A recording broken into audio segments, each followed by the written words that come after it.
Welcome to Knights of Roleplay, an adventuring podcast. This is an actual play Dungeons & Dragons podcast. Royalty-free music provided by Kevin MacLeod, Michael Gelfie Studios, Plate Mill Games, and Tabletop Audio. And now, to adventure.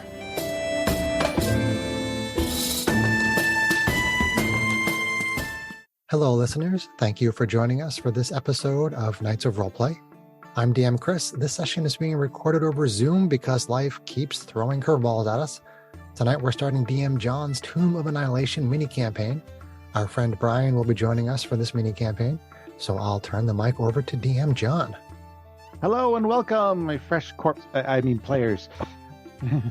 I am going to be running you through a condensed version of the Tomb of Annihilation. My goal here pretty much is not to run the full module. I just basically want to see if I can put you all through a meat grinder and see who survives. That's my basic goal for this one. Yay! I don't think we've done a classic dungeon crawl yet, and so I was kind of curious to see what one would be like. So tonight we're just gonna go over the basic rules of what you can expect, and we'll go over each other's characters and just kind of get things straightened up for our first session, which we can figure out later when that's going to be. Now, I've sent all of you an email earlier with some of the basic rules and a few things like that. Does anybody have any immediate concerns? Hang on. Let me pull it up. I didn't see it. No? I think this goes back to like August 24th. It's been a while. Okay, well then we'll just never mind. You said earlier. I thought you meant earlier today. No. Okay. Well, don't worry about that. Then we'll just go through the real quick things that I mentioned earlier. So I'm going to reveal a couple of things about the tomb simply because, like I said, this isn't going to be a major roleplay thing. This is going to be a tactical survival adventure. And it would really suck to create a character for that and then suddenly find out that it's completely gimped because of some rule that is only applicable to the tomb. So, first one, and this is the big one. Death of any kind is completely permanent. Yeah. If you fail your death saving throws or you get hit by some sort of insta-kill thing, you're done. There's no resurrection. Potions, then. What's that? Don't buy them. No, healing potions is not this. Unconscious is fine, Greg. There's a distinction. Yeah, if you're unconscious and you're making death saving throws, well, that goes as normal. But if you fail your 3 death saving throws and you're killed, there is no resurrection. You're not coming back. Okay. So there's also a note about DC 15 death saving throws. Yes, I am using the meat grinder option for Tomb of Annihilation. There is an actual story reason for it, which you may or may not discover, depending on how long you survive. But the death save DC is now 15. So don't go unconscious. And if you have someone in your party who goes unconscious, you better get them on their feet fast. Very fast. There's not a lot of time for them to just hang out. Well, I will make sure I have Dimension Door so I can go away. On that point, a quick question. I want to gauge you guys' feelings on this. How do you feel about having me roll your death saves in secret? I'd rather roll it myself. On one hand, it would be an interesting mechanic wherein nobody knows if a person is alive or dead until after the fight. Oh. On the other hand, though, that means that the person who's actually down doesn't get to do even that much. Yeah, no, I feel like rolling them ourselves is better. Wouldn't that make it? I mean, how would that affect, like, Yeah, because You we know. could run into the. if you want to heal somebody, Mhm. like you don't know if they're unconscious or dead. Right. So it's Yeah, no, correct. I think roll them ourselves. Okay, so what Kate says we keep it normal. Is everybody kind of feeling that way, or I don't know. I think maybe I might step out on a ledge and say, "You go ahead and do it for us." I want to let you do it just because of the novelty of it. Yeah, I'm kind of interested to see how that's going to play out. Sorry, Kate. Uh-huh. okay? So majority roll events at this point. I will be rolling death saves in secret. So we're just making DC note of that. 15 and no resurrection. Woohoo! I love this.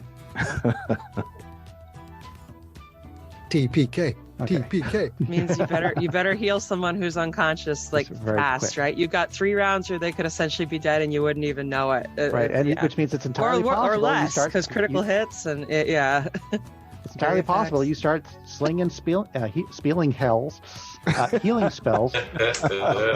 Sorry, I gave blood today, and so I'm actually very much kind of out of it. Yeah, but I will rule then that if you run over to feed someone a healing potion, as part of the action, you can determine whether or not they're dead. Okay, that's By observation, period. Yeah, I mean, if you're going pour over it all to over. shove a healing potion down someone's throat, you can. Can kinda I tell if that they're breathing? not doing it. Yeah. Are they Basically. blue? Abadi abadai. So, Well, Okay. I mean, if they're dust or something, then it's a moot point. But you know, that's, okay. So I'll make note of that. All right. Next thing, just want to put this out there. The answer to the question, "Are you sure?" is always going to be yes.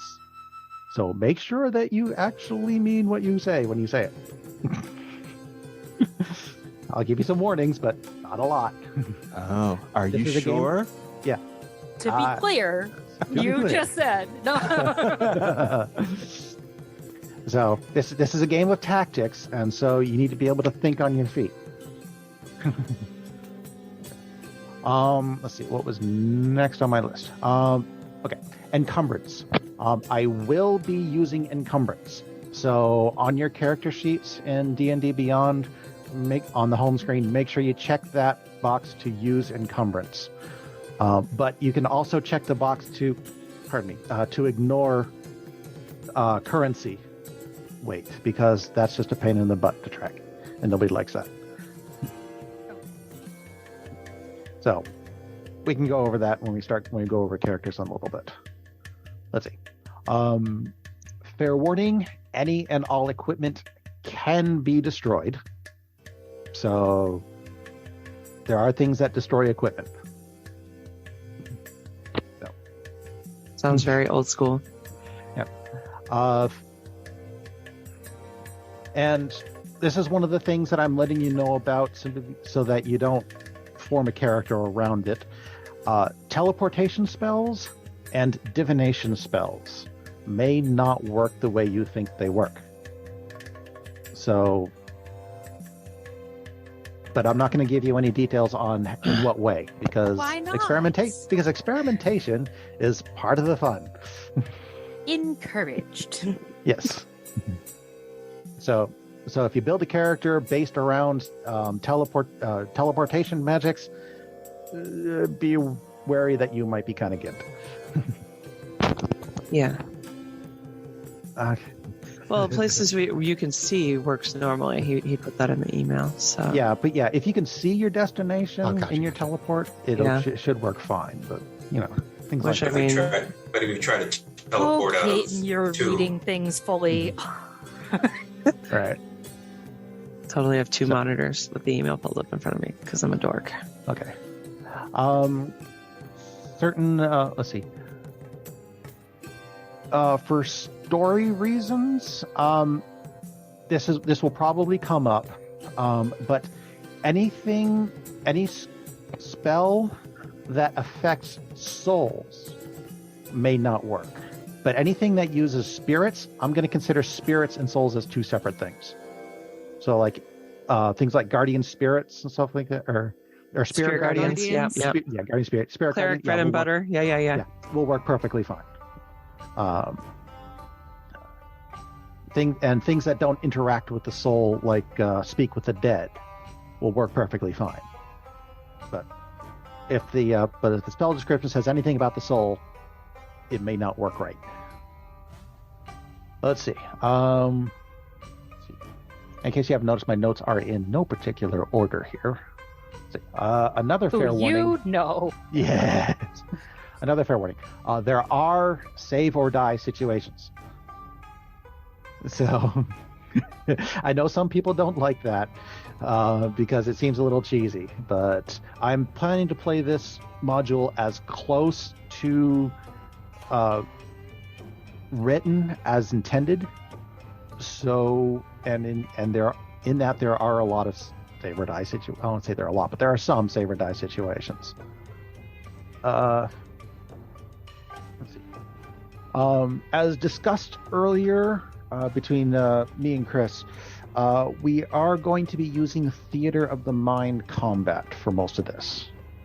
The major thing that is going to affect as far as the way we've been doing combat in the past is that means that we will not be using any flanking rules.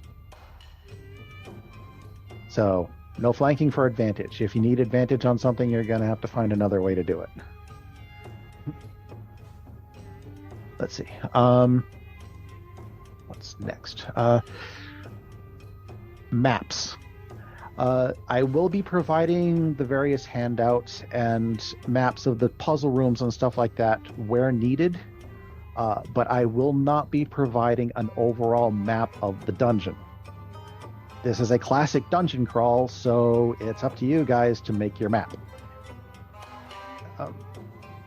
That can be up for debate later on if I find that you've pretty much fully explored a level or something like that. I may then provide you the official map just for reference. But See how far off we are. yeah. But for the most part, keeping track of maps is up to you, the players. Who among the group is going to scribe for that fun task? I say we leave that up to Chris. He's got the most experience on that, I'm sure. No. Okay. Look at it. Okay. Let's see. Continuing on the some special case rules for spells. Summons. Summons have always been a kind of sticking point in our group. So for this campaign, just to keep things moving, I'm going to make the ruling that if you have a summoning spell that has the option to summon multiple creatures, or a single more powerful creature, then you must take the single more powerful creature. But I will allow you to choose the creature that you summon. That's cool. So no squads of pixies is what I'm hearing. Yeah, no squads of pixies. They just sit and take for freaking ever. Thank I don't know who freaking God. did that. I have no idea who would put that in a battle royale. That's a terrible idea. Yeah, no. It wasn't me. I didn't do it. Or whose battle royale that might have been on. So, okay. Are you saying I can't use banishment? Oh, banishment? Sure. Banishment's on the table. Good luck finding what a monster hates, though. Let's see. I think I made note of your guys is that if not that the backstories of your characters I expect to come into play too much, since basically I'm just running you through the dungeon, not a lot of roleplay. But I would heavily advise not having any kind of having been resurrected or anything like that or reincarnated or anything like that in your character backstories. That will not go well for you. Let's see.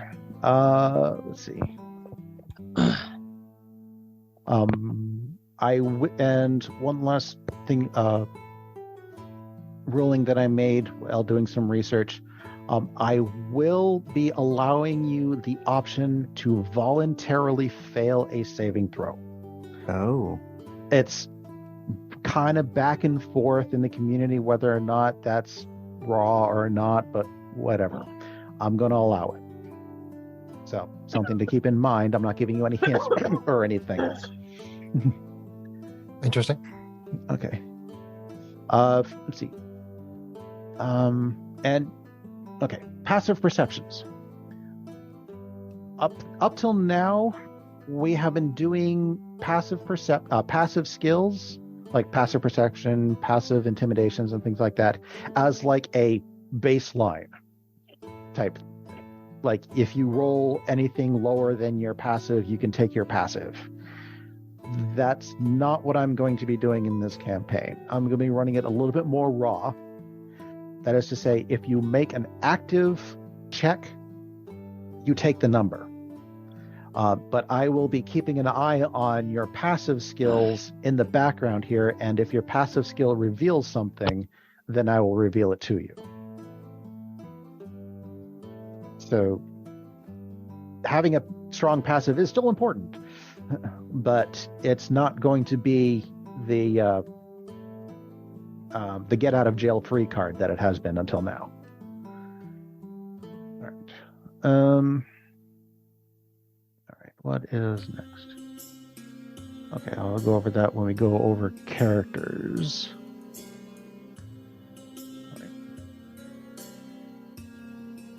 All right. I am expecting everybody to have at least one replacement character at some point in the game, unless somebody gets really lucky. There's no real restrictions on your replacement characters. I have hooks to get pretty much any kind of character into the tomb to pal around with you guys. If you want some kind of backstory for the character, the only thing I'll need is some reason to have been in the tomb at some point. It doesn't even have to be voluntary. You could have been kidnapped or something like that. Doesn't matter. But if there is some reason that you were in the tomb, then that's good enough. I can just roll that into the story. So, Kate, how many characters do you have? I have 6. How many do you have ready? I think there's 8. I had too much fun with the character builder. Wow. I only have a lowly 3. I only have 4. I have 1. 4, 5. 9. Sarah's very dynamic on this one. She'll roll one up when she needs one. I'll probably have 1 waiting in the wings. Yeah. Okay. So a couple of things I wanted to get your feelings on. First of all, resting. I wanted to use Xanathar's rules for resting as far as armor is concerned. Basically, the way that works is if you are resting, you have to don or doff your armor. You have to doff your armor to rest to get the full benefits of a rest. If you try to rest while wearing medium or heavy armor, the penalties are you only get a quarter of your hit dice back, and you do not get to reduce any levels of exhaustion. I figured this would be a kind of another thing to ramp up the difficulty and tactics a little bit. Is this okay with you guys? Because I was kind of on the fence about this one. I mean, does it complicate things more than they need to be? Is it already difficult enough? Or, I mean, I'm not strictly opposed. I'm just asking the question. The only fallout really will be is that you just need to declare whether or not you're wearing your armor before you rest. Right. To rest. Which sometimes you may want to rest in your armor if you don't really need to regain many hit points hit dice, for instance. But if you take off your armor, it does take, 1 minute? Yeah, you're pretty much done in a combat if you get into a fight if you're dependent on heavy armor. Correct. Yeah. Yeah, I think it's 1 minute to put it on for medium armor and 5 minutes, something like that, for heavy. But yeah, I don't remember the exact numbers. But it just means that, if your rest is interrupted when you're not wearing armor. Then you have no armor when you fight. Yeah. Well, protect the crunchy. Yep. Crunchies protect the crunchies. Did someone say crunchies? What? The cats are all like, what? I mean, I'm fine with using the rule. I mean, you just have to be honest about it and be like, okay, so who's slipping armor, who's not? Yeah. And the rule applies to medium and heavy armor, you said? Correct. Okay, that's moot for a lot of my characters, but not all of them. My character has yeah. heavy metal, Yeah. heavy iron, metal. heavy armor. Yeah. The way Xanathar is written is there's only a penalty for medium and heavy armor. The light armor seems to be okay. Okay, and then the short rest doesn't apply for that at all, right? I don't think you regain hit dice on a short rest anyway. You don't. No, you're just rolling the hit dice. I just wanted to check that there wasn't an impact on short rests in addition to long rests. So Not as I read it, no. okay, yeah. I mean, I would assume the intent of the game is that if you take a short rest, you're just chilling in your armor, waiting to move you're on. chilling for an hour. So yeah. Taking a breather. Okay. Next thing that I was on the fence about. Once again, rules as written and with a bit of input from Xanathar's. Counter spells. Another thing that we've kind of struggled with a little bit in the past.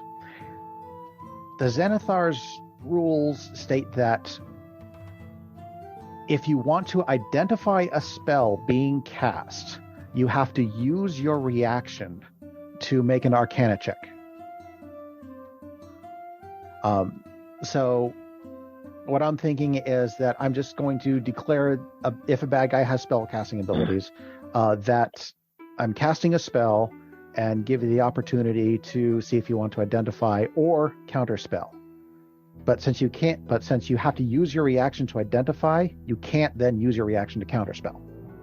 But you could counter spell the spell without identifying it. You just wouldn't know the level.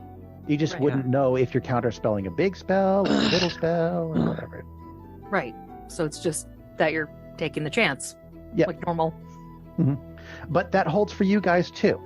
If I have a spellcaster that has spell casting, you can say, I'm casting a spell without telling me what the spell is and force me to make that same choice. Everything goes both ways. Okay. That's going to be an interesting habit to develop, but yeah, that seems good. Never gone both ways before. It should be interesting. Yeah. So we don't have to describe the spell to you at all either? Not really. It's the intent is to be just asking. I don't have a spellcaster set up yet, but Yeah. Well, it's like if I play my wizard character, it'll be like I'm about to cast a spell, and you would want to open any round as a caster like that and see if the DM has a response, and then if he does or doesn't, then you say what the spell is. It's just basically a resolve. A little clunky. It will take a little bit of getting, but I think after a little bit, it should go smoothly enough. Sorry, you were about to say, Chris? Just that, what people have already said, which is that it introduces something new that people are probably going to screw up. I'm not voting for or against it, but being able to say, I cast third level magic missile. Oh crap! I didn't want to tell you that. Right. Like, I'm going to get fifth level fireball. Oh, didn't mean to tell you that. And then the DM might do the same thing. Be like, he's casting like disintegrate. Oh crap! I didn't mean to say that. Yeah. I mean, like if people are cool with having the rule there, that's fine. It's gonna be clunky, like everybody said. It's gonna be weird. People are gonna have to try to not say what they usually say. That being said, if we have more than one spellcaster, one could identify the spell. True. And the other counterspell, that is perfectly viable. Team dynamic, yeah. But I mean, if you technically, it'll just be something to get used to. Saying, "Okay, I'm going to cast a spell." You guys say it all the time. I'm going to cast a spell. I cast a spell. No, you got to have some flirs with it. He suddenly raises his arms and arcane energy. I'm getting ready to cast a spell. Envelops his arm. I don't know which one yet. So I might have to. Anybody wish to do anything about it? Break out my wizard hat again. That situation that you said, buddy. John, or with somebody identifying it, like if I'm remembering the rules correctly, like technically you're not supposed to speak if it's not your turn. So it's not like so it's not like somebody can identify it and say, "This is what he's casting. Now you counterspell it." But Unless he allows it. I don't know. House rule it. I mean, I can that was my allow idea. as part of the identification a quick shout of warning as part of House the rule reaction. it. Yeah, I mean, if you're burning your reaction, right, then You don't have. I don't expect the person to shout out, "He's casting this spell. You need to stop it." I mean, just a shout of warning of "Stop him" type thing would be sufficient. Well, I mean, like if Sarah and I are doing this together, and she's the identifier, could she just basically roll the identify and say fireball, and then I could be like, okay, counterspell. I mean, I'd allow like one or two words, but just keep in mind it is a reaction, so it's meant to be very in the moment. I mean, the smart thing to do if you can identify the level that the spell is being cast at is for the identifier to shout out 4th level, 6th level. Doesn't matter what the spell is. Yeah. Say the level. That's the important detail. That's a bit meta. Yeah, I don't think many spellcasters would just be like, "He looks like he's doing a 7th level casting." What's the point of the identify then, though? Like, that is the whole point. Well, if you can get an matter or idea of not. what actual spell it is, you can get an idea of how high of a The starting it might level. be. Yeah, I guess you Yeah. get that. Sure. Yeah. Like if you know it's a fireball, it's at least a 3rd level. Mhm. Like, you know, Identify it as sleep. You're not going to care as much as if you identify it as disintegrate. yeah, that too. Okay, so we will try that, and obviously, if any of this gets really too weird and complicated and convoluted, we can Revisit. drop it later. Drop it off the top. Okay, that pretty much Like a fireball spell. Sorry. That pretty much covers all the little changes and rules from our normal standard operating procedure. Does anybody have any questions, concerns, bitches, gripes, complaints? So does that mean when I say, for instance, am casting a spell, I have to say Bane, but not the level?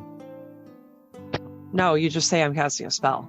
Okay, if so I you're- don't yeah. say what it is. It's more of a I'm going to use my action to cast a spell, and I'm going to say, And then pause for And- reaction. I'm going to say Okay. proceed, or I'm going to counterspell. And if I say proceed, then you just go ahead and tell me the spell and Or your describe it, or responses. whatever. Or do it. Sorry. Yeah. Do you think that's fine? Yeah. Talking over the DM again. Well, you just got off a bout of being the DM yourself, so. And it's not like I don't do that. I never Right. do that. What?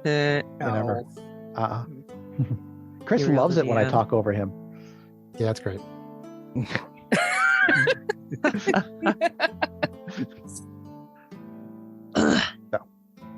Okay. Then I think we just need to start. So let's just go over our characters then really quick. I mostly just want to know which one of your dozen characters you're actually going to be playing. So, What? looking because I'm Oh. looking at the campaign list, and All but one of If- mine out. if you if you could do me the favor, I already discussed it with you, Chris, but for the rest of you, the characters that you're not playing, it's all right if you create them in the campaign, so that you get full access to all the D&D Beyond stuff. Don't make them Um, active. But then you can just either unassign them from the campaign, and just kind of let them stew, and you can reassign them later. That way I can actually see what's people are actually playing. Will don't have to it do that. like disable the more detailed content if you do that? We actually just tested it a little bit earlier. Basically what it does is it leaves what you've assigned alone, but if you change it away from paid content, you can't change it back. So as long as you don't change the character, you're good. It should stay. Okay. Right. So if people are making new characters, if someone decides they want to make 5 more characters, you do have to make the character in the campaign to get all of the content. You can't, if you make it outside the campaign, you won't have access to like 90% of the D&D Beyond stuff. You have to make it in the campaign first and then unassign it so that that's easier for John to not have to see all more characters in there. Sure. So why don't we just go ahead and go through each of our characters here, starting with my top left, Mr. Greg.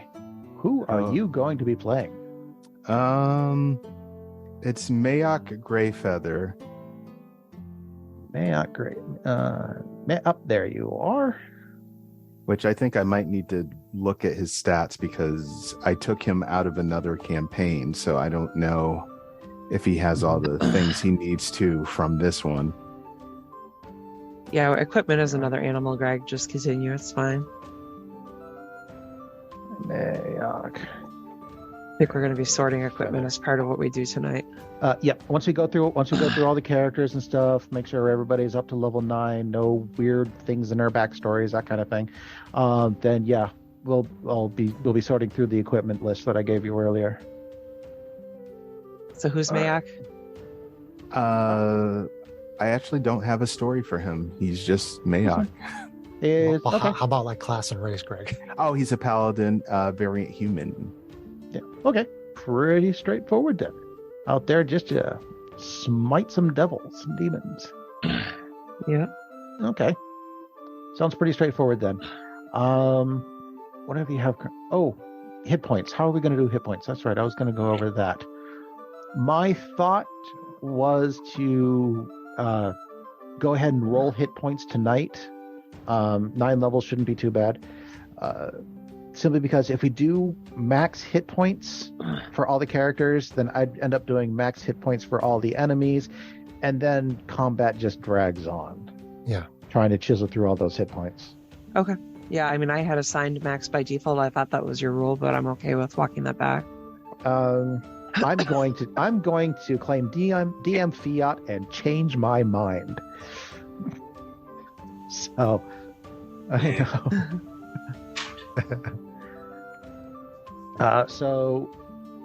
Sorry, Greg. What'd you say your guy was again? A paladin? What race? He's a variant human. Human. Yes. The way to get a starting feat. Always nice.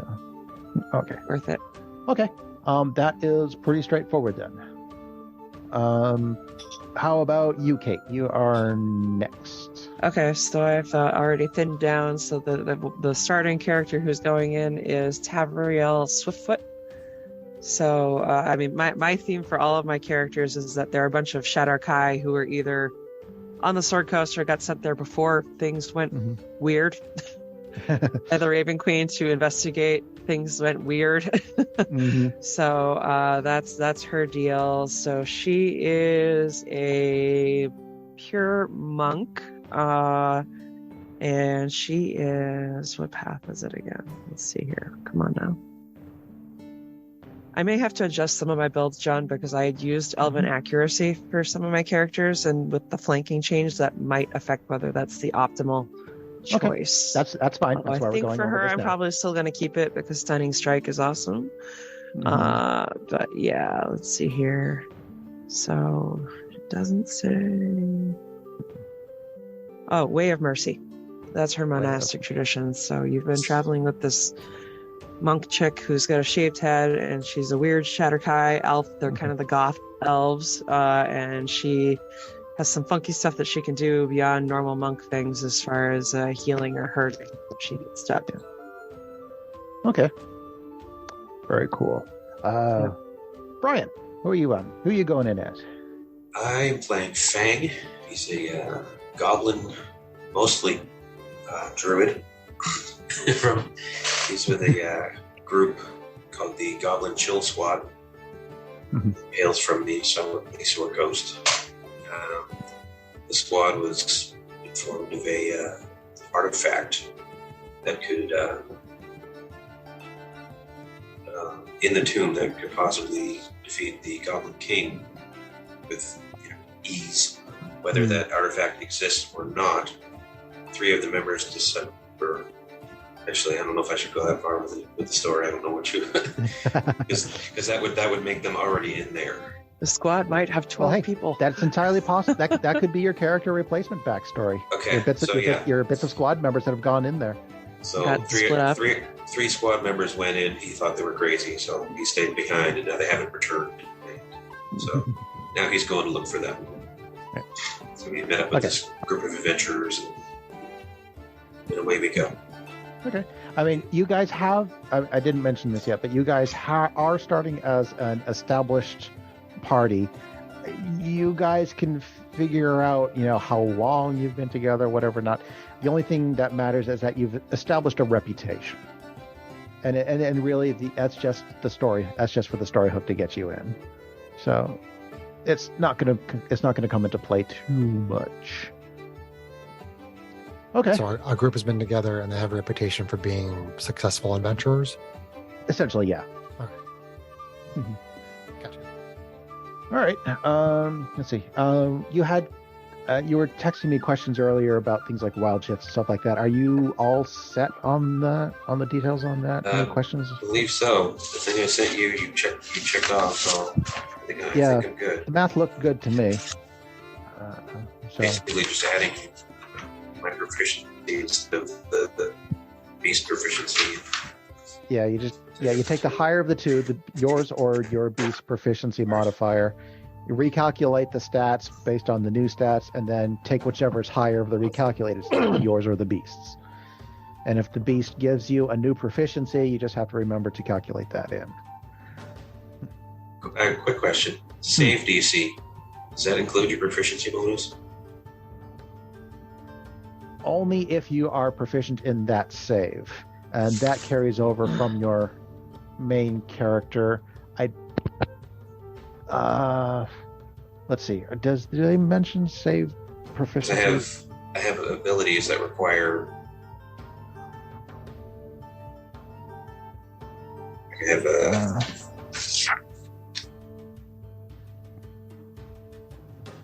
Yeah, I don't think stat blocks generally can show specific saves, but if it does, once again, it's the higher of the two. Your new calculated save or the save in the stat block.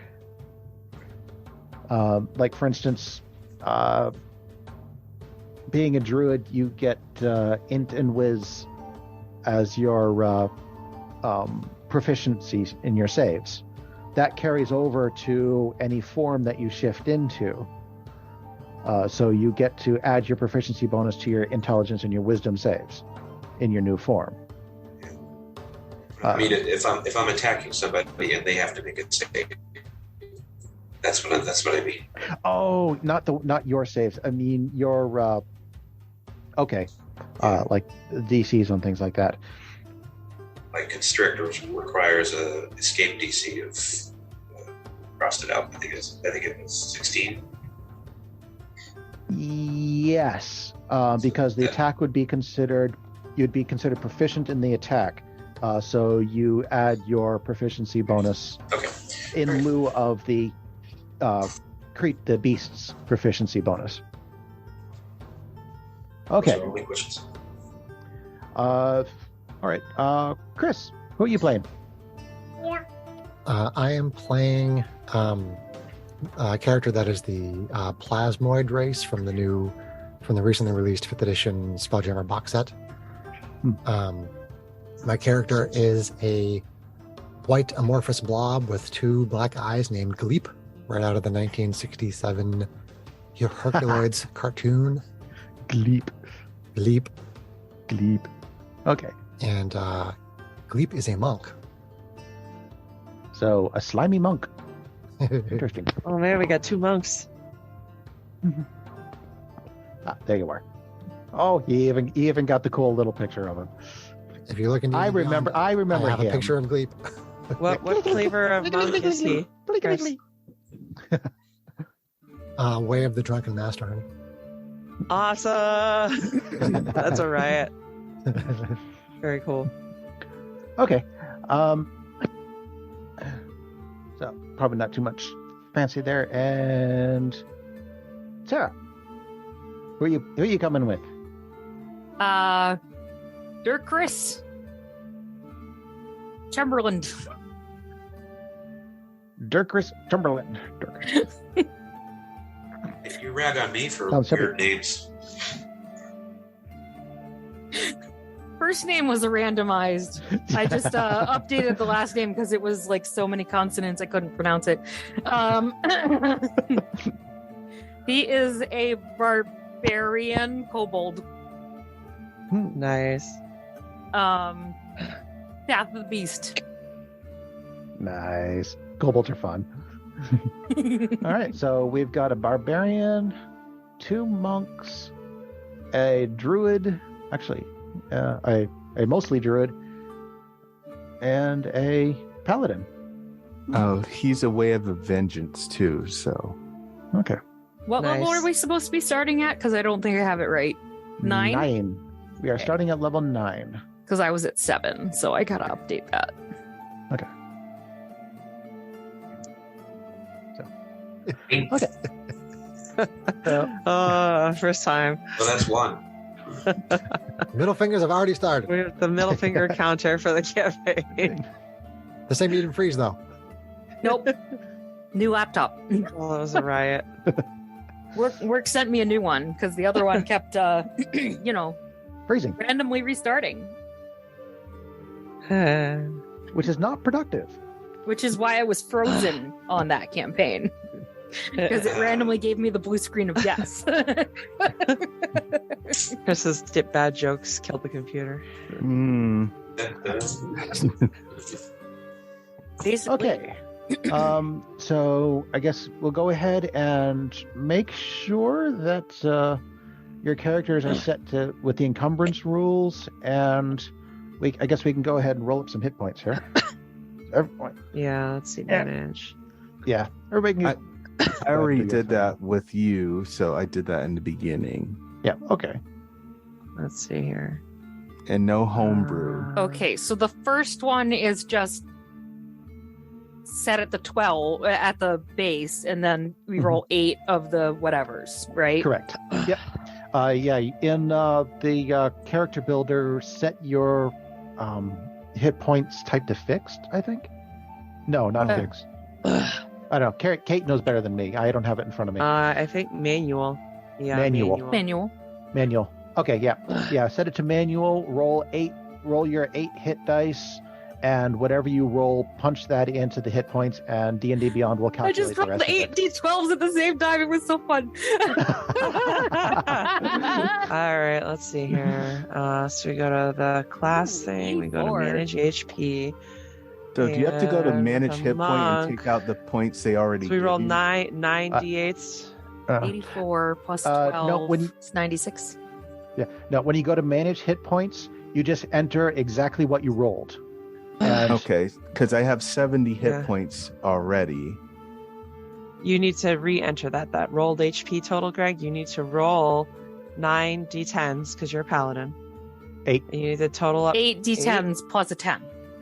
Because your first level is always Oh. max. Well, okay. Well, your first level D&D Beyond will automatically put there, and your Constitution bonus D&D Beyond will automatically put there. Okay. No, it doesn't. Oh, no, that's right. It does not put the first level. It does not automatically put the there, first John. level. It doesn't. My no. apologies. It just does the con bonus. So yeah, so just roll 8 d10, add 10, Roll 9, put it in. there. and then okay. So max the first die. Okay. Ah, crap. Always. Okay. If you roll less than half, I will be doing the less than half option on this one. If you roll less than half, then you can take half. Roll those die. dice up to the average for that die, which for a D8 that's a 5. 5. Okay. That's 5. Yep. Just checking. So All right. is That it, makes it more complicated.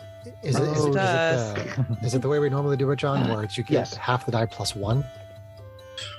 Yeah, that's the average of the die. Okay. So Oh, I got an 8.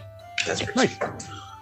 I'm just going to keep what I just rolled because some of those were 4s, but I don't want to have to go through that because I am not going to twist your arm if you want Okay, my hit points. That's like- fine.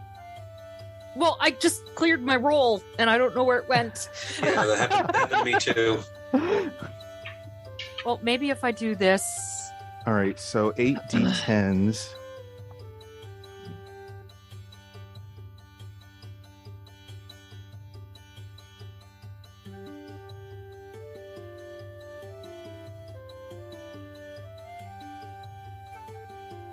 Okay. Who is Alright. balls? 6. So it's balls. Was that I thought I created that character. I thought I got rid of the rest of mine. There's a whole bunch of rolls here. A lot of them are balls. That's funny. Sorry. Balls. Um, Well, I thought I had 8, so I guess I'm going to have to roll a couple of those. All right, so roll these. All right. I mean, I could re-roll it, 58. but Okay. I have 53 hit points. Ugh. Okay. So I need Okay. to roll 2 more. Gleep I is gotta- gonna go down so quickly he's gonna die. I got a 2, so a 2 would be average. For a D10, Yeah. average is 6. No. 6. Okay. 6, Greg. Oh, there's a Luna back there. Hello, Luna. Yeah. 123 hit points, I guess, is about right for a level 9 barbarian. So 76. All right, so let's see. Hang I So, only had 90 before with Max. Calculator.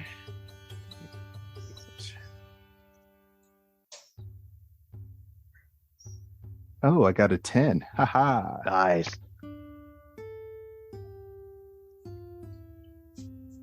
Okay, And and just double checking. 3, 4, 5, 6, You 7, get the 8, max 9. die at Okay. first level, and then Mhm. every other level you get at least half the die plus 1, or if you roll higher, you get the higher of that. Correct. Okay, so all right. 53 hit points for Gleep. 85 hit points for Tavriel. all right, so rolled hit points is 58.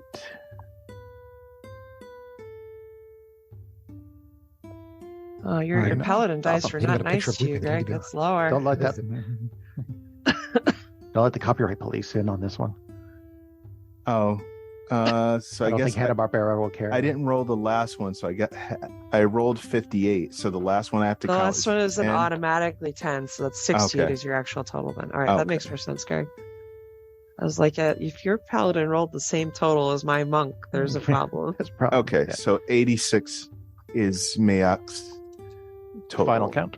Okay, that's not bad.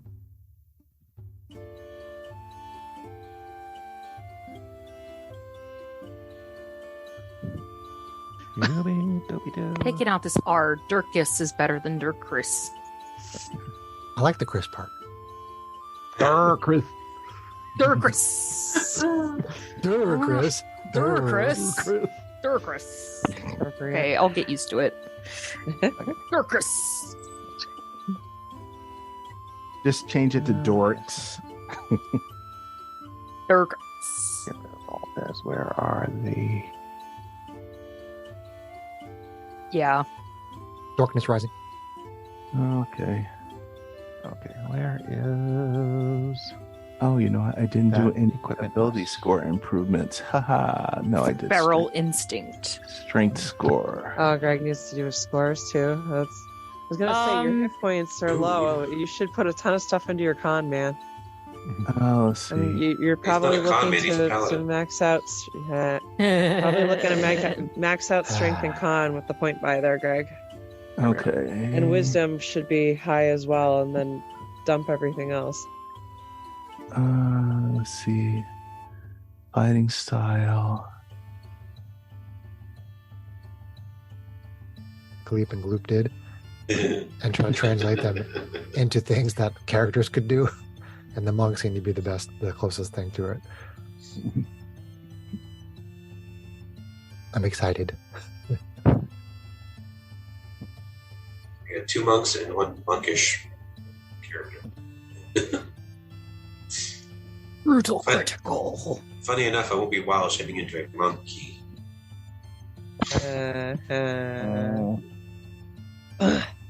Ooh. The baby's laughing because I'm laughing. So what's next on the agenda? Next on the agenda, once everybody's happy with their characters, we'll start going through that equipment list that I sent earlier. I've got it in front of me. We'll just go through it piece at a time here. All right, so what I did is I thumbed through all the earlier parts of the Tomb of Annihilation and pulled out most of the things that you could have acquired had we run the full module. And came up with a list here. Some of it's kind of weird. Some of it might be useful. I don't know. Looking through the list, that does remind me of one other ruling that I wanted to go over. Ammunition. My first instinct was to make this really hard and say that you have to count all ammunition. Then I'm like, but that's just going to drag things out. And make things a little bit unnecessarily difficult for ranged fighters. So back to the original ruling of we only count special ammunition. And then I was going to say if the container that holds the ammunition gets destroyed, then you lose all the ammunition for it. Given your expectations of the tomb and what you want, do you want the more gritty realism of counting all your ammunition, or do you not want to be bothered with that? Yes. Too much effort. Too much effort. What does that mean, Greg? It means yes. Let's count our ammunition. Let's be brutal. Says Greg, who has how many ranged characters ever? I'm with Greg. Well, I won't. I will not be counting bullets. I'd say too complicated, but that's just my vote. I'm not running a ranged character on this particular build, but I have some that I might use in the future. Yeah, I mean the standard ruling applies. Anyway, but I mean the standard ruling for ammunition applies. You can take a minute afterwards and recover half your spent ammunition, and so it doesn't really complicate it too much. But it does mean that you're going to have to keep track of it on your character sheet. Do you want us to just it seems like people are going to screw it up anyway, honestly. But I mean, my vote's no. I will make sure I don't have any ranged shoot, bang, bang guy. So Sarah, Brian, thoughts? I can go either way. I only have 1 ranged character out of the 4. Well, 2 ranged characters, but 1 only shoots arrows. Okay. Only 1 shoots arrows. It's just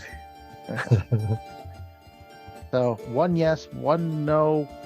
Well, actually, kind of 2 yes, 1 no, 1 undecided. Could we rule this one for Kate, who didn't get what she wanted for the death saves? Love you guys. I was leaning towards our normal handling of anyway. So all right, then yes, normal ammunition will not be counted. Only special ammunition will be. But like I said, if a container containing your ammo, like a quiver or something like that, gets destroyed, then you also lose all the ammunition that's in it. Ooh. Fair enough. Yep. Makes sense. So we will not be counting those. those. Okay, gotcha. Okay. That settled, let's get back to the equipment. Okay. So, totaling up possible money you could have gotten, I come up to a grand total of 10,000 GP, or 200 apiece. 2,000 apiece? 200. 10,000 gold divided by 5 is 2,000. Oh. You're right. 2,000 apiece. Math. Yes. I blame the calculator. It didn't know what I actually meant to type. Is there a place in the equipment tab to add? Okay, there it is. Yeah. Currency. All right. Not that if we collected it in the tomb, we can spend it on anything. You will. Well, it's leading have- up to the tomb. Okay. Right. Leading up, there's a short story leading up to the tomb. You will have an opportunity to visit a market. Okay. Okay. Good to know. We're not going to spend a lot of time on it because I do want to get us over to the tomb, but I also want you to actually prep your characters for what the story reveals. Okay. Next thing on the list, 6 potions of healing. Who would like to hold one? Hold them. We all Maybe- take one, and then someone gets 2, or That sounds good. I'll take one, and then the barbarian takes 2 because she's probably the most survivable. He is. Huh? Durkrist.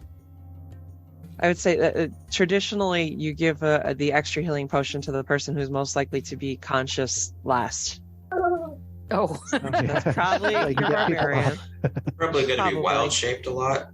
So I don't know. I mean, it could be you Having too, healing because you're if you're a tank with your Yeah. druid shape changes, then yeah, we could do 2 with you. So you and Sarah can sort that. But No, Yeah, I can't drink a potion while I'm wild shaped. That's the problem. And somebody also can't get a potion off of you while you're wild shaped. This is Correct. also Because true. okay, so maybe it makes the most sense for Durkrist. I mean, I can choose to have my armor fall or all my items fall to the ground as I wild shape. I think that's an option. But then you got to pick them off. But Yeah, and then someone else could steal them. Yeah. Okay, yeah. so Sarah gets 2, everybody else gets 1. One Okay. potion of healing. Okay. One. There is one potion of greater healing as well. Oh, I'll take that one. 2 scrolls of lesser restoration. As from what I can see, the only people that can use them are Brian and Greg. So it sounds like each of you has a scroll of lesser restoration. That's nice to have. or now. Like I said, I think Greg would be the better. You want to take both Choice. of them, Greg? Okay. At least I think Lester. I'm pretty sure lesser restoration is on the spell list for Paladin and for Druid. It is. Yeah. Yeah. Okay. 2 scrolls of purify food and drink. I think that is also both a druid and a paladin spell. I know it's a cleric spell. I'm not sure. Let's see. I guess I'll have to take those. That's all right. Purify food and drink is not exactly something you'll be casting in the middle of a fight. Yeah. So I'll be wild shaped for like 4 hours. So. Let's see. All right, so I have a potion of greater. I'm trying to write these down because my thing is not working properly right now. Okay. Spell it's awesome. You also get 2 scrolls of arcane gate, but I don't think anybody can use them. Yeah, sorcerer, warlocks, wizards. Yeah, you can hang on to them for later. Yeah. And I get those characters and I'll be able to use them. All right. Well, as Right. long as somebody keeps track of them. What were the 2 scrolls of that I got? I guess I'll Purify. put one. No. Or Lesser something. restoration. you take the Lesser other. restoration. Okay, thank you. Mhm. And 200 gold. And 200 gold. Yep. And 2 potions of healing, and somebody took the greater healing. What's Okay, the I took technical the name of greater the healing. scroll of Arcane Gate? Because I can't find it. One They said potion of- 2,000 gold. One potion. It's probably just spell scroll, honey. It's probably what it is in D&D Beyond. Just I don't know. spell scroll and you can say arcane gate. Yeah. Oh, okay. What level is Arcane Gate? 6. And you said that was 2,000 gold and not 200? Correct. 2,000. Sorry. Okay. Somebody keeps telling me 200, and I'm blaming them. Let me see. You have 1 potion of water breathing.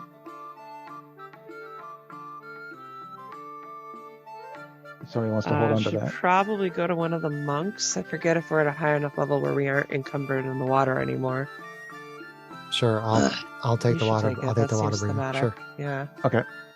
One scroll of comprehend languages. Okay. I don't know if anybody can use that.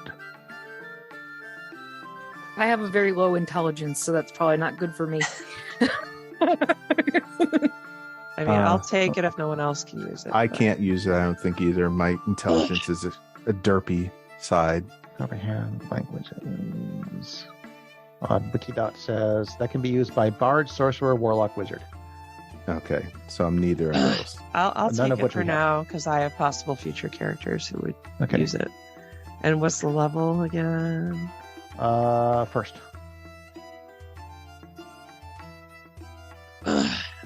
One scroll of protection versus undead. That sounds like a paladin thing. Yeah. Yeah, sounds like a paladin. Yeah. Go for it, Greg. I don't think that we have any bow users at this point, but there are 5 +1 arrows. Okay. I hadn't really decided if I wanted to take hand axes or like a short bow or something as my starting equipment. I mean, you have a very close ranged party here. Probably could use somebody that is a little bit more ranged. Yeah. I mean, it probably better. Because I than have the you, option to do hand axes or a different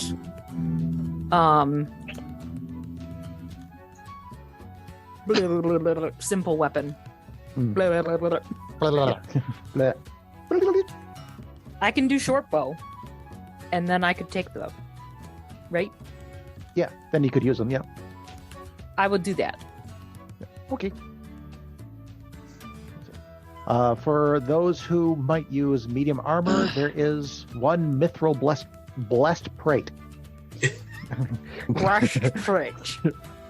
Shuck it, Trebek. So that's one mithril probably a breastplate. paladin choice for sure. Yeah. It's it's medium armor, AC 14. With a max dex +2. Its big thing is that it's really light and you can actually wear it under other clothes. Is it still considered to be heavy armor? It's medium armor. Okay. Would I be able to do that with heavy armor? I don't know. It might not You have a couldn't- benefit for you. You couldn't wear it and heavy armor. The breastplate is the armor that you'd be choosing. Oh, So okay. somebody who uses medium armor could make use of it. Yeah.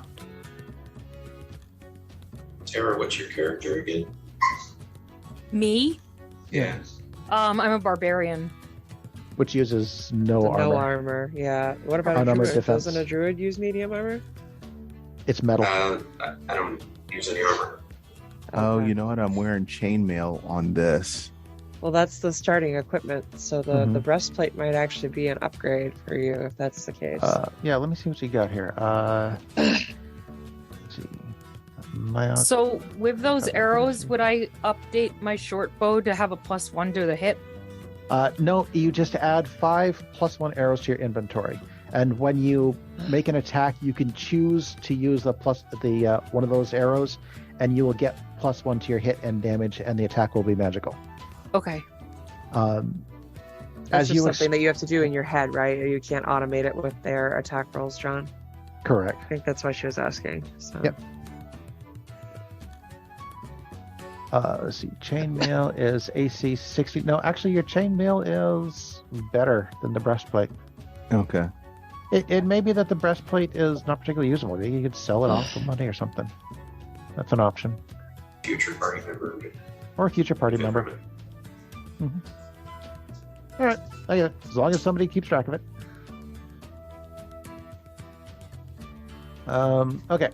And on to the more interesting things. You have one alchemy jug. This is the thing that makes mayo. And lots of it. Makes what? Mayo? Among the things that alchemy jug can make is mayonnaise. I don't know why. It's a wondrous item. Basically, it lets you create certain common liquids and stuff like that. And mayo is one of them. And mayo is one of them. A white creamy liquid. Sounds like the drunken wet path bard. Dear Chris would like the that. Drunken path monk would want that. Do you want it, Chris, or should I take it? I mean, Alchemy. Gleep doesn't really like. I mean, all of his equipment is inside of him, like inside of his form, inside of his Ew. globular form. Ew. So He's not Okay. actually a drunken monk, but there are certain features of drunken monk that I can reskin as for him to be all like elastic and stuff. So he's not going to be actually drinking anything from any kind of a container. Of course. Yeah, which makes Chris would sense. never play anybody that actually likes drinking. There's nothing wrong with the fact that Chris doesn't drink. I'm not Nothing rolling wrong with my that at eyes all. or anything. Nope. Not at all.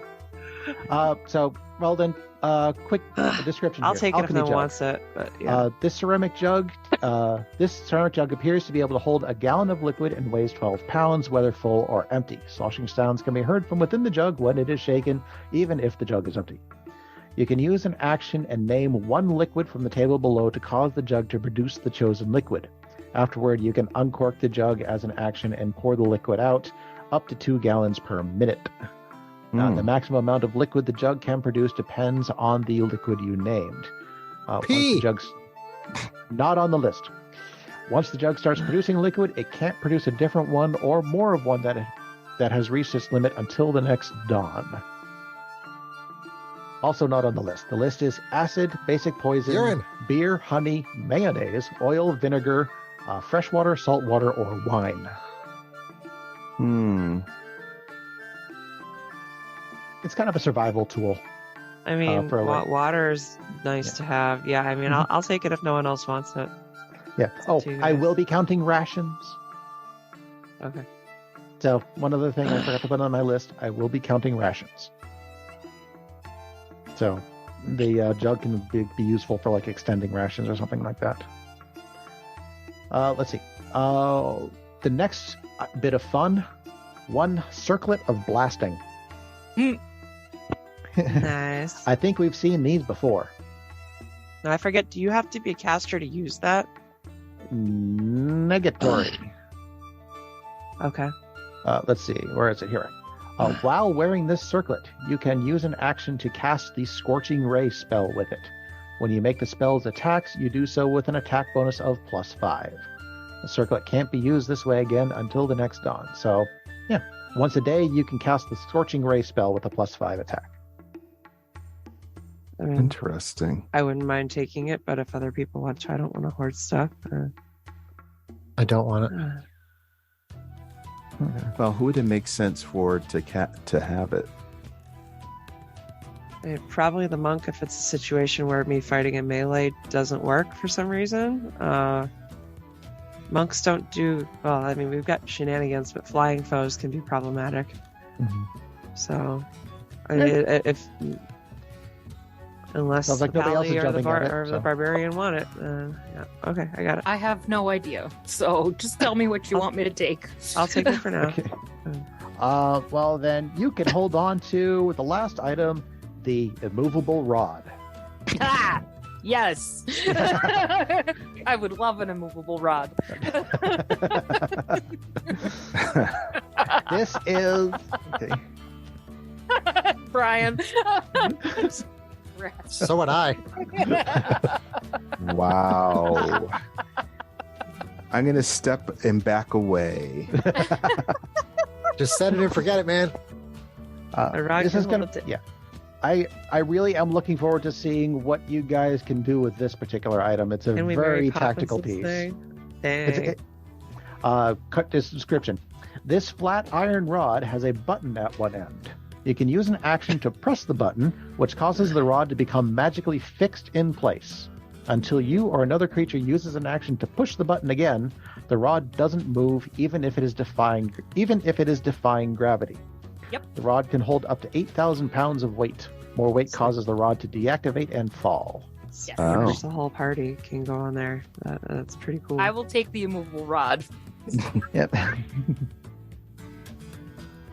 I'm serious. Okay. Go for Okay. it. Well, I mean, the monk might borrow it if we have a climbing situation, but you should keep it. That sounds fun. I'm very strong. If you wish to attempt to move it, it is a DC 30 strength check. Oh, that's gigantic. While activated. So I struck Cobalt. Strong like bull. Strong like Cobalt. Okay. Activate beast mode. So that is the list. Oh, there is one more. A little bit of fun. One bowl of commanding water elementals. Oh. That, let me get you the description on that. While this bowl is filled with water, you might have a source of water readily available. You can use an action to speak the bowl's command word and summon a water elemental as if you had just cast the conjure elemental spell. The bowl can't be used this way again until the next dawn. Again, does Who that could need a wield that? spellcaster to use it? It does not. Anybody can use it. It is a wondrous item. I mean, I'll take it because I've got the jug, unless someone else wants it. Well, I guess You I guys? could take it. Would that be contrary? I mean, I guess the question is your paladin style going to be more like casting spells and utility, Greg, or are you going to be trying to smite things? I think it's pretty safe that I will try to be doing destruction of things. Okay. So I guess I'll take the bowl. Okay. Keep in mind that this isn't something that you can just pull out mid-combat. Well, you Right. could, but it's going to take an action to like drop it on the ground and fill it with water before you can actually use it if you need to use it mid-combat. It's kind of a Okay. thing that you can use like pre-combat or something like that. Okay. I mean, when you summon a water elemental, how long does the elemental stick around? Uno momento. 1 minute. Yep. Let's see. Elemental is friendly to you and your companions for the duration. If your concentration is broken, the element. Okay. Let's see. This does say as if you had cast the conjure elemental spell. So I would say that this does take your concentration, and if you break it, you do lose control of the elemental. Oh. Okay, because that's how a normal summon works, right? Correct. Okay. What do you do for concentration if you're a non-caster? You still have summoning a water elemental. you still have concentration. It's just that if you're a non-caster, you never use it. The concentration is still a thing. It's always it's a Constitution saving throw. Mhm. So anybody can make that. Okay.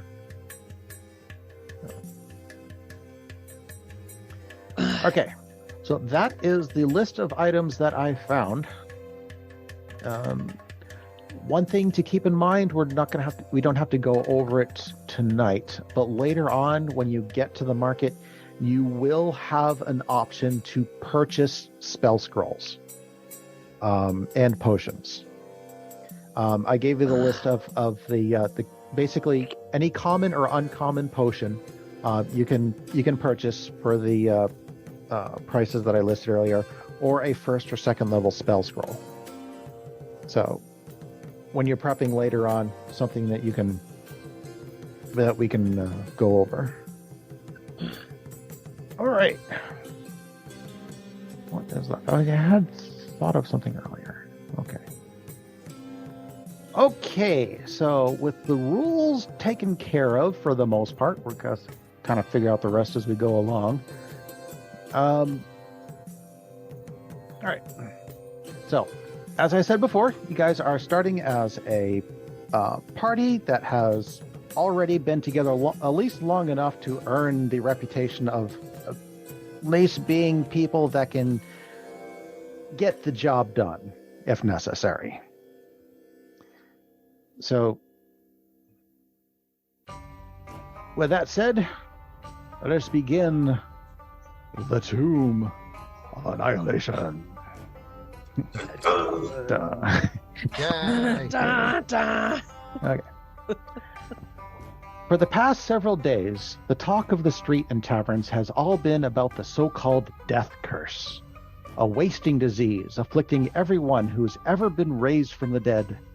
Victims grow thinner and weaker each day, slowly but steadily sliding towards the death that they once denied.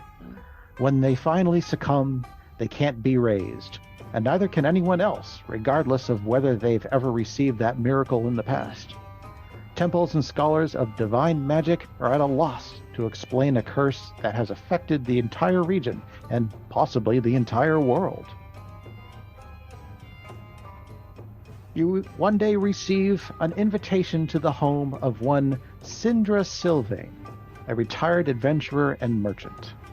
A uniformed attendant leads you up a grand staircase to the 3rd floor, then ushers you into a wood-paneled room with a fireplace, comfortable chairs, and a heavy table bearing goblets and bottles of wine. The darkly paneled walls are hung with maps and sea charts.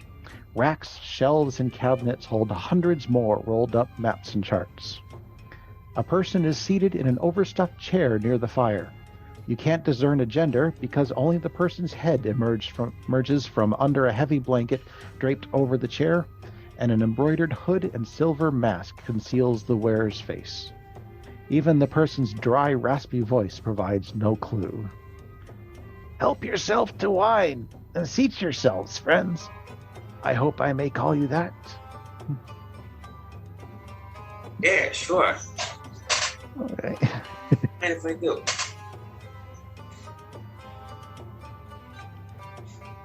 Do you know of kobolds, kobold lord?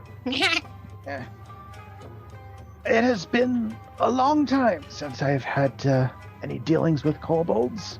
Usually they were less than friendly, but in my days as an adventurer, I have indeed seen many kobolds. But I have not had a chance to learn much of their lore, I'm afraid. Anyway, please, sit. I have a job for you. Do you now? Indeed. Is this my Syndra, by the way? Because the last name's different. It is not. It is. Okay. It is not. Right. The actual module actually calls is Syndra. So. All right. Sorry to disappoint.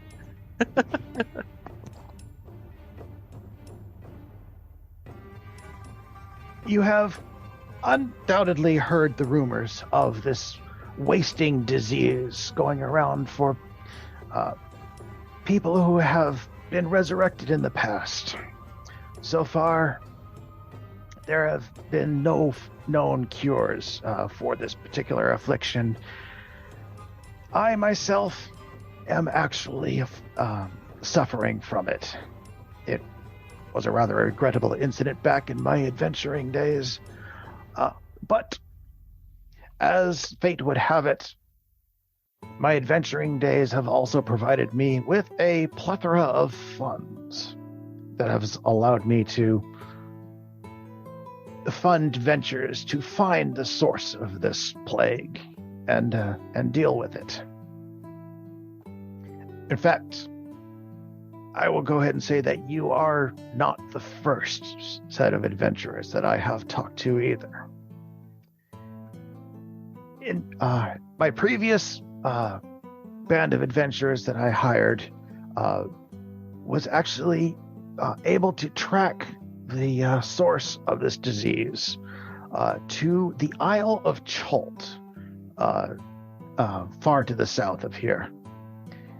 And but unfortunately, I seem to have lost communication with them entirely. What I'm hiring you for is to pick up their trail from where they left off, and either assist them if you find them, or continue with their work if you cannot. And what do you get out of this? I get my life. If you can manage to find and remove whatever the source of this curse is, then my life will be saved. I will be What? honest. It's unnatural for people to be returned from death. So many hold. However, the manner of these people's deaths and the attempts at communing with them by our priests have also revealed that whatever the source of this curse is also highly unnatural. I see. I have, in fact, received a missive from the previous adventuring group. They were able to not only track the curse to the Isle of Chult, but they were able to find its rough source as well. They tracked it down to a city on the isle. Oh, sorry. Names are killing me here.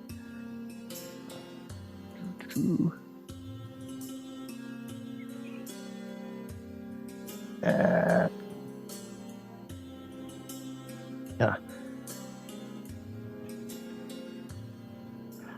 There it is. A city called Omu on the isle, where they say there resides a sort of tomb that seems to radiate the dark energy of this curse. But that was the last I heard of them. What's in it for kobold? For you, if you were to find and deal with this curse, I will offer to you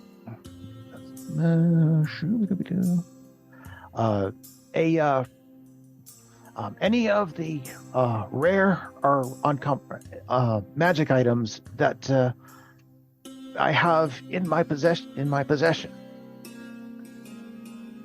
What do I do with magic? I don't know magic. Well, that is the wonderful thing about magic items, young kobold, is that you don't need to know magic items or magic to use the items. Would you like to be stronger, faster? Would you like to be able to fly? I already very strong.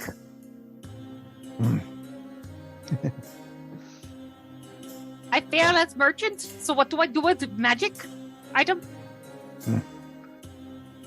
Whatever it is that you wish. You have Nobody buy from kobold unless they in a trench coat. Dude. Yeah, well, what did you sell? Would you like a magic trench coat? I might be able to accommodate. I might be interested in magic trench coat. I think I might have something in my collection that would satisfy. How many kobolds does magic trench coat hold? Probably up to 3, I think. Just don't go around flashing anyone with your magic cobalt coat. Okay.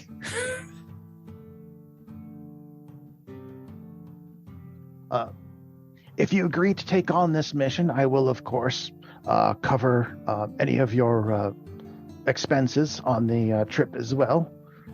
I can start you off with 50 gold to, as well as an immediate transport over to the major port over on Chult, the port of Nyanzaru.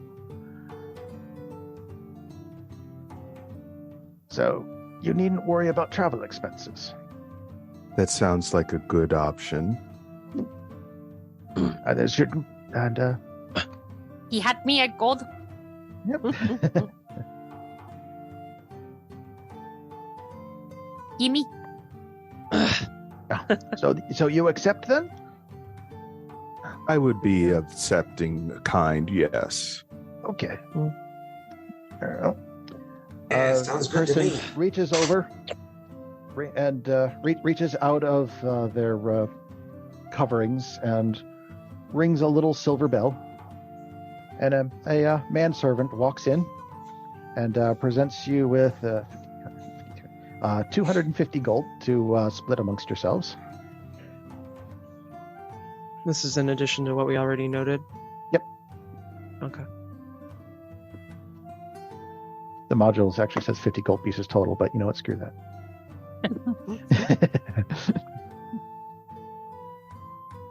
You cannot go back now. You said 50 each. Yes. Kobold told you to word. He did. He did. You Or got else that. I stick you with pitchfork. Oh no.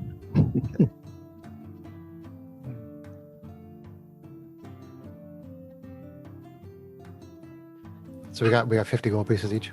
So, yep, 50 gold pieces each to defray expenses and as sort of encouragement money, as it were. Oh, well, happy.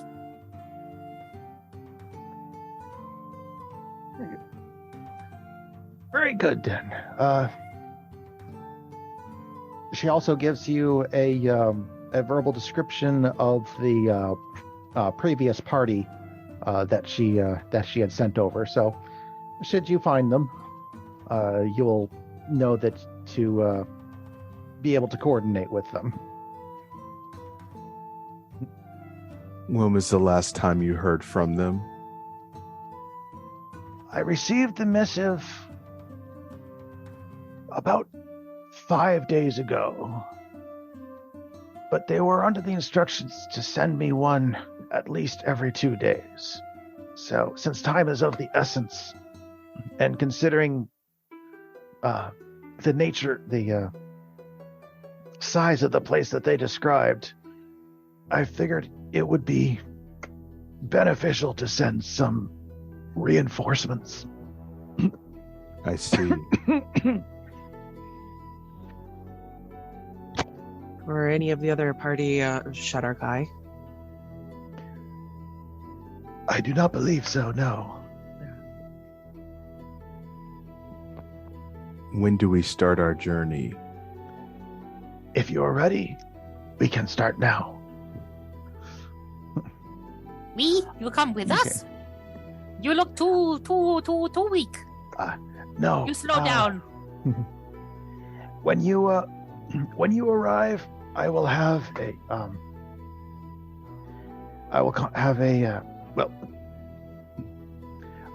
guide meet you there.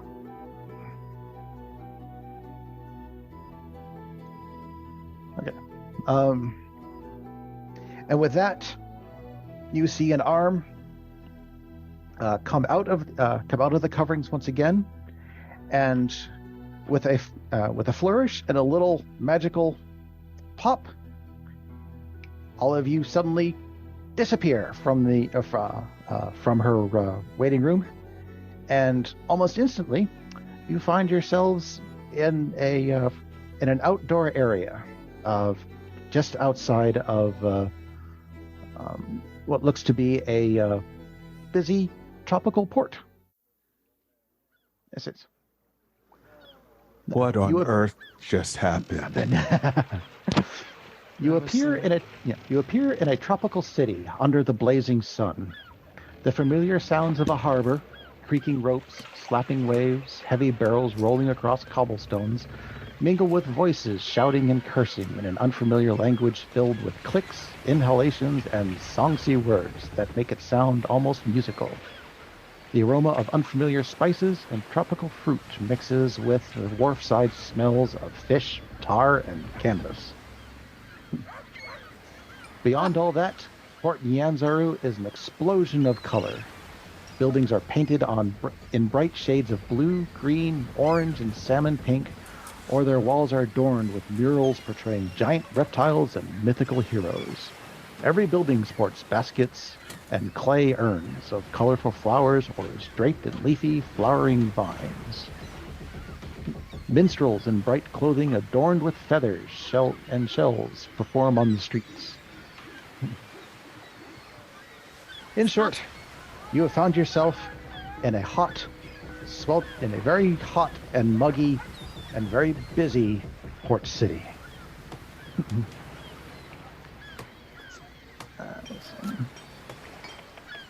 Smells fishy.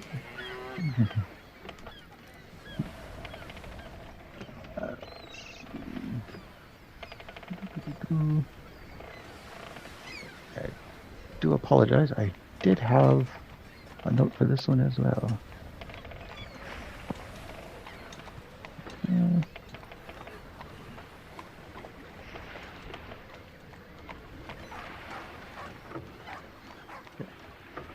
As you stand around looking rather agape, you see a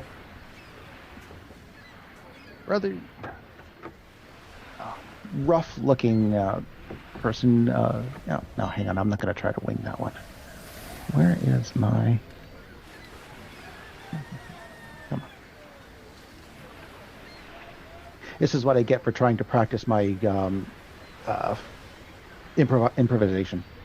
Never goes well right off the bat. It's all good. There we go. You is good. I figured you break into Southern or something of that effect. Well, if that's what y'all been wanting.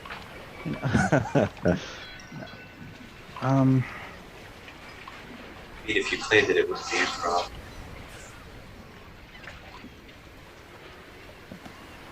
I didn't try too hard on the guide because the guide wasn't going into the tomb with you anyway.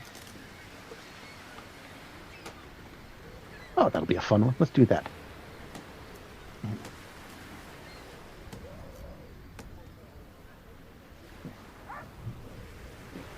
As you were standing around gawping at the sights that just suddenly appeared before your eyes, a rather obviously bombastic-looking traveler starts to saunter up your way. Says, greetings. I assume that you have come from, given by the location in which you just appeared, you must be the travelers, the adventuring band that Lady Syndra has informed me would be coming. Yes. Am I correct? Yes.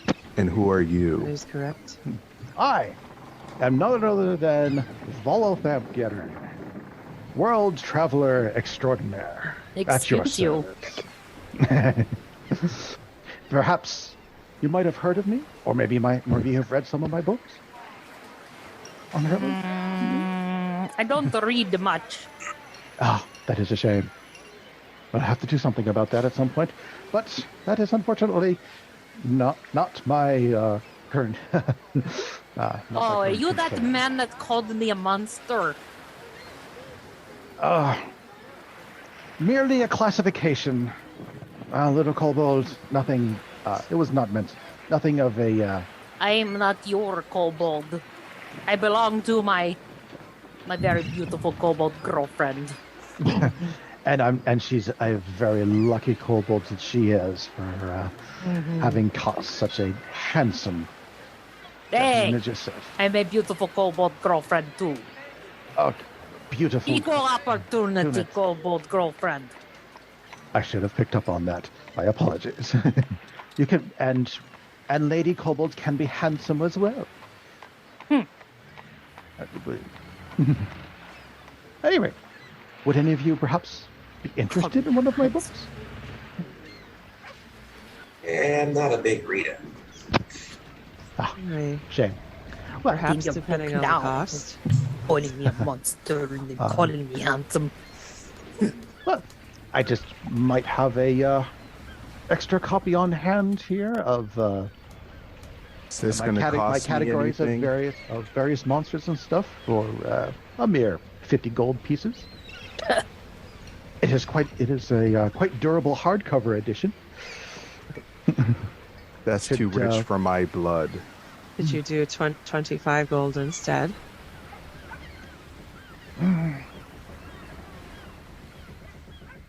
I could, but I could not. That would be the paperback edition, and unfortunately, I do not believe that would survive the rigors of our jungle trek that we still have yet to go on, and we have yet to discuss. I'm of the How take it about or- you give us 50% off for trouble of labeling me a monster and then assuming my gender identity? Make me a persuasion roll.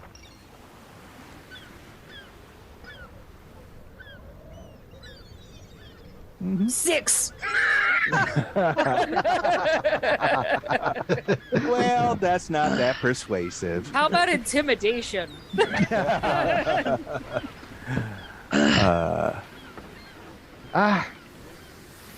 Unfortunately, this is my last copy that I have on hand, so I'm afraid I can't really part with it for How that little. about you give us 50% off for labeling me a monster and assuming my gender identity? Nah, perhaps we should move on from the subjects of books. At any rate, welcome to the port of Nyanzaru. He Her pointedly tail ignores you. grows rather hard. He is pointedly ignoring you now. Our trek out to the city of Omu is rather long, but I should be able to get you there without too much trouble. The previous band of adventurers that I led up to there pretty well cleared the way out. But here at the port city, we do have a fairly extensive market that you may find some things that you normally can't. Perhaps if you need a moment, I know Lady Cinder can be rather abrupt with her dismissal, so I don't know if you've had much of a chance to prepare, but if you need a trip to the markets before we head out, I would be honored to show you the way. Seems like it would be a good idea to stock up before Show we you the way or something. head out.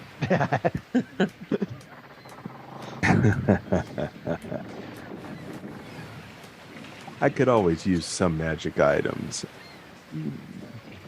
if there are any to be found. Good to stock up on potions and whatnot too. Rations, Potion. whatever else we might need. Potions, we can definitely assist you with. Magic items may be more difficult to come across. Yeah, let's see. Anyway, so he leads you on to the place that he calls the Merchant's Villa, where you find various stalls dealing in pretty much anything that it is that you could actually want. There are actually a few magic items that you do find while browsing around, if any of them are of interest to you. Do You tell. find you can purchase, other than the scrolls and potions that I mentioned earlier, you can purchase +1 ammunition for 50 gold pieces apiece. You actually find a +1 wooden shield for 450 if you want it, Ooh. or a +1 dagger for 500. Gold pieces? Yes. Oh, shit.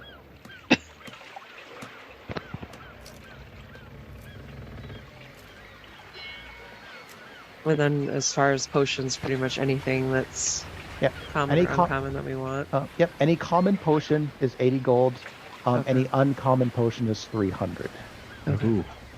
I may need to look at that later, just because I don't want to bog us down too much right now. Getting through the That's whole fair. list. That's fine. But, We can do yeah, that it's- later on, and I'll just assume you have them at the start of the actual Okay. tomb. Okay. And then let's see here. Tavriel is a fan of knowledge, so somewhere along these walks, she would have quietly tried to pull aside Volo and offer him 45 gold for his book. Would he accept that? Make a persuasion roll. Okay. It's not her strength, but we shall see. It's okay, because I rolled sucky. I rolled a 1. Oh. Wow. And that's a 0, because I have a -1. I'm gonna die. You know what? It's only a 5 gold difference. Okay.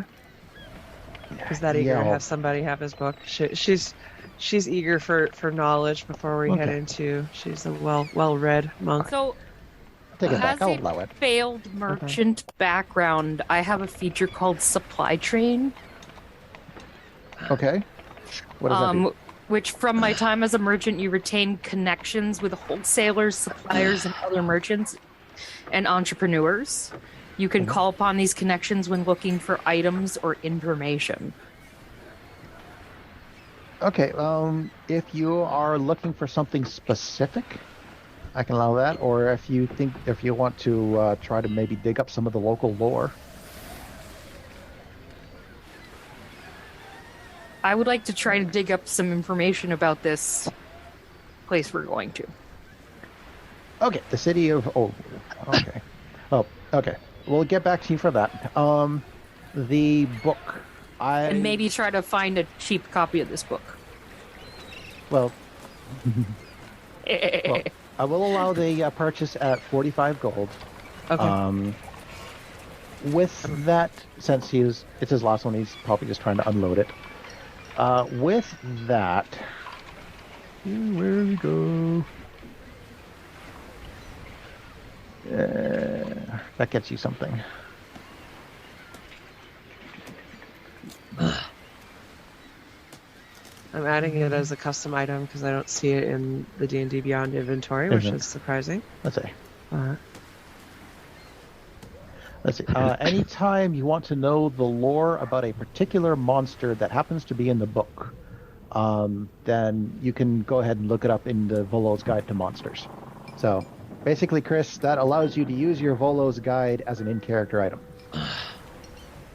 Cool. That's pretty cool.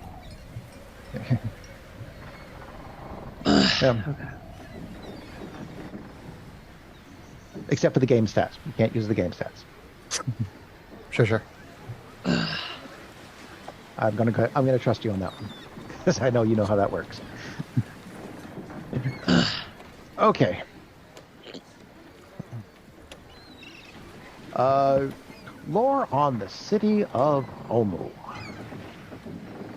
Ooby-dooby-doo. Omu. Omu.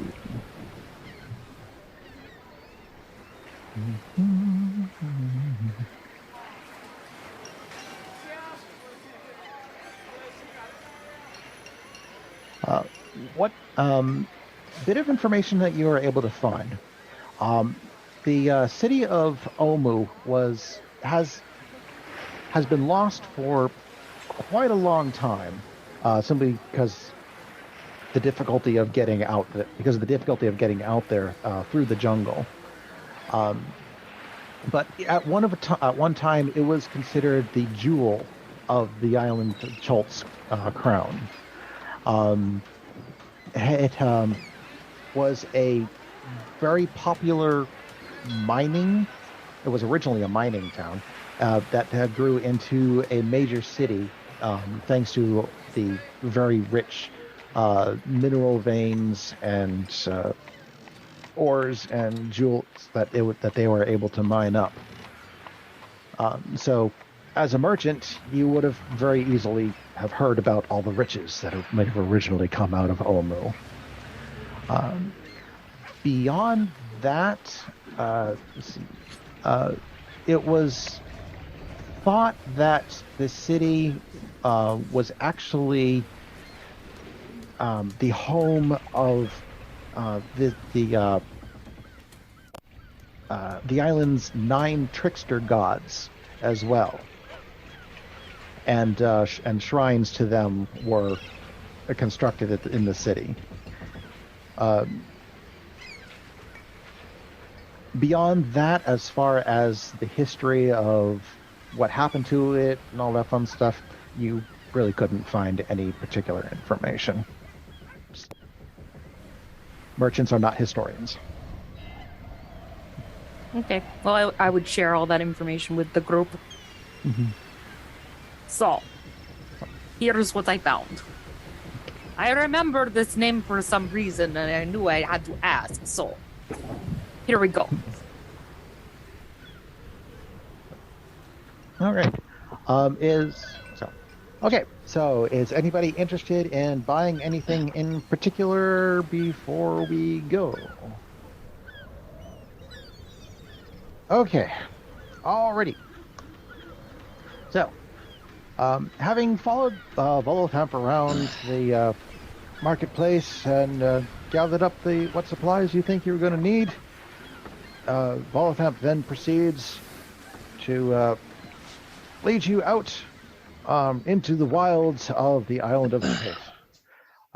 The trek is about as long and uncomfortable as was promised, but you do eventually find yourself topping a rise, overlooking the ruins of what was once obviously a very great city, now fairly well overgrown and falling into disuse. The forgotten city of Omu, my friends. Omu. And it is here that I leave you. The last band of adventurers that I brought over here were set to meet up with the local band, the local enclave of red wizards that are doing studies in the city. So I think you shouldn't have too much trouble finding them. As for me, I must head back to town and find myself a stiff drink. Yeah. Good luck, my friends. Thank you. Be well. And with that, he turns and heads back Stop into the spreading jungle. rumors about monsters, will you? No.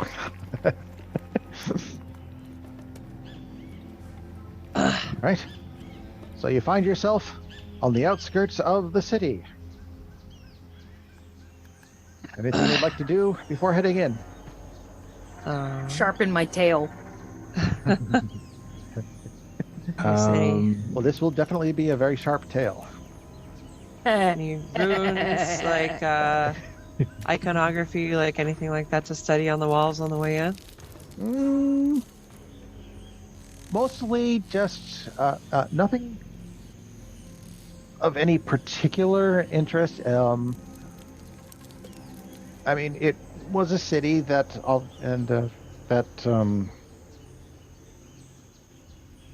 didn't really do much in the way of runes and artwork on the outside of the buildings, as far as stone engravings and stuff. And anything else that might have been there has long since been worn off by the rather nasty environment of the jungle.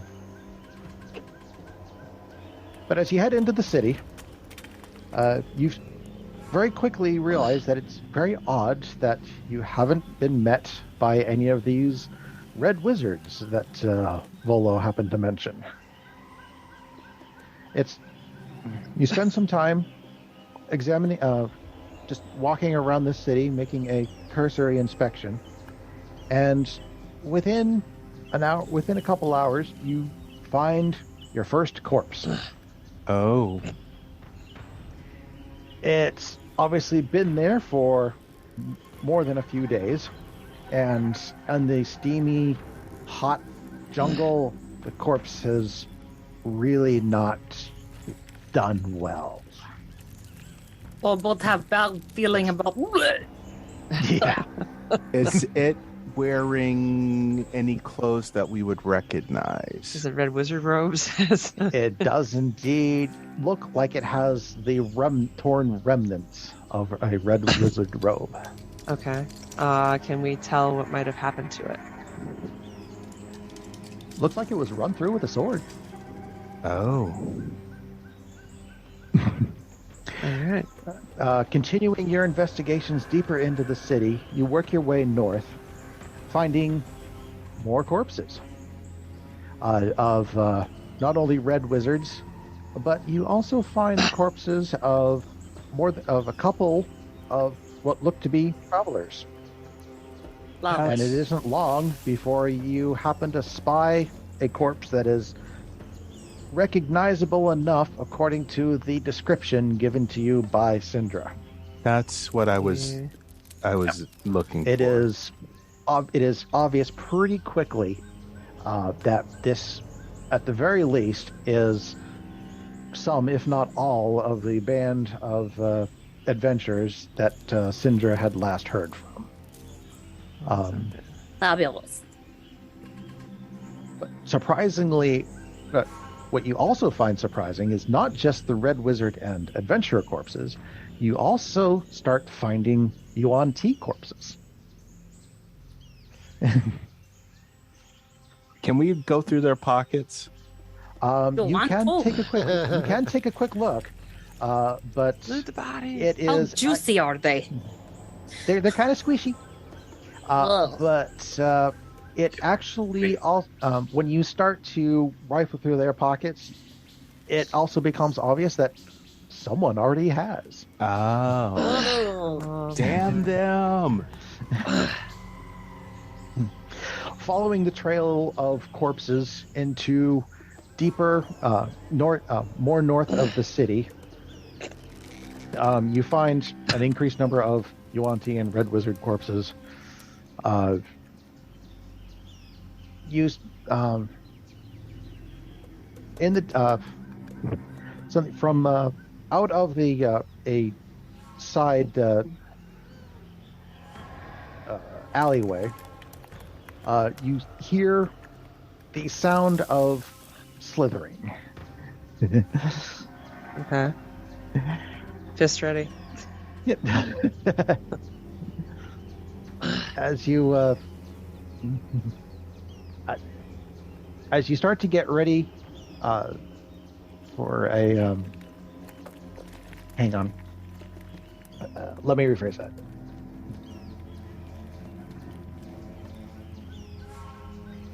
As you turn the corner to take a look to see what is causing the sound, you see four what looks like rather burly Yuan Ti. Again, kind of rifling through the pockets of the various of the Red Wizards that apparently died in a rather spectacular battle. And they look up as they see you. They say, "More adventures. Perhaps these will provide the sport that our priestesses need." And they draw their weapons and they advance on you. Okay. And that's where we'll leave it. Oh, shit. Great. All right, so roll initiative when we come back. Yep. Cool.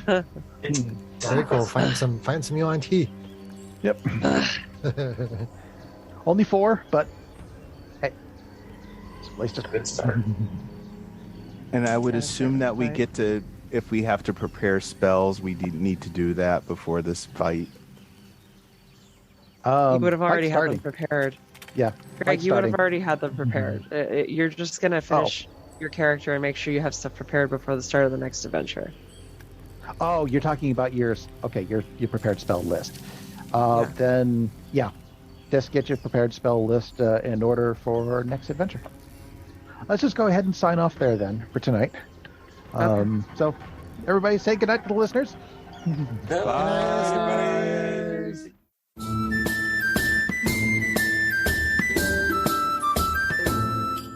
If you enjoyed this podcast, please leave us a review anywhere this podcast can be found. Our social media links, plus additional content, can be found on our website at knightsofroleplay.com. Please tell your friends about Knights of Roleplay and Adventuring Podcast, and spread the word through social media. Your help and support are greatly appreciated.